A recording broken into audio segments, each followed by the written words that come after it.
Madhu, I'm sorry. నేను కావాలని నీ శారీ పట్టుకోలేదు. It's by mistake. అయినా 10 మందిలో నీ పరువు తీస్తే నాకేం వస్తుంది? Please try to understand. Okay, జరిగిందేదో జరిగింది.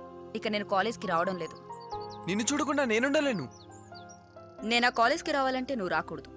How is it possible? అయినా నువ్వేంటో నాకు అసలు అర్థం కావట్లేదు. నేను లవ్ చేస్తున్నానంటే నమ్మవేంటి? నువ్వెందుకు లవ్ చేయవు? Why don't you love me? Love వస్తువు కాదు, అడగ్గానే ఇచ్చేయడానికి. అయినా నీది లవ్ కాదు, కేవలం అట్రాక్షన్. అట్రాక్షన్ కాదు, లవ్. 1 year నుండి నిన్ను సిన్సియర్గా లవ్ చేస్తూనే ఉన్నాను. అదే సిన్సియారిటీతో వేరే అమ్మాయి వెనకాల పడుంటే 1 dayలో ఐ లవ్ యూ చెప్పేది. ఇంపాసిబుల్. 1 day కాదు కదా, 10 years నువ్వు ఆ అమ్మాయి వెనకాల పడ్డా మనసులో ప్రేమ లేకుండా నీకు ఐ లవ్ యూ చెప్పదు. చెప్తుంది. చెప్పదు. చెప్పితే నువ్వు చెప్పినట్లు చేస్తాను. మాట మీద ఉంటావా?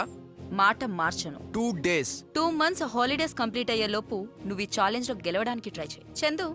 బట్ 1 thing, ఆ అమ్మాయి ఈ ఊరమ్మాయి కాకూడదు, నీకు రిలేటివ్ అయి ఉండకూడదు, నీకు తెలుసుండకూడదు, క్యారెక్టర్ మంచిదవ్వాలి. ముఖ్యంగా మన ఛాలెంజ్ విషయం ఆమెకు అస్సలు తెలియకూడదు. ఓకే, ఒక మంచి అమ్మాయిని సెలెక్ట్ చేసుకుంటాను. తనతో ఐ లవ్ యూ చెప్పించుకుంటాను. నీ మెళ్ళలో 3 ముళ్ళు వేస్తాను. All the best. Okay, bye.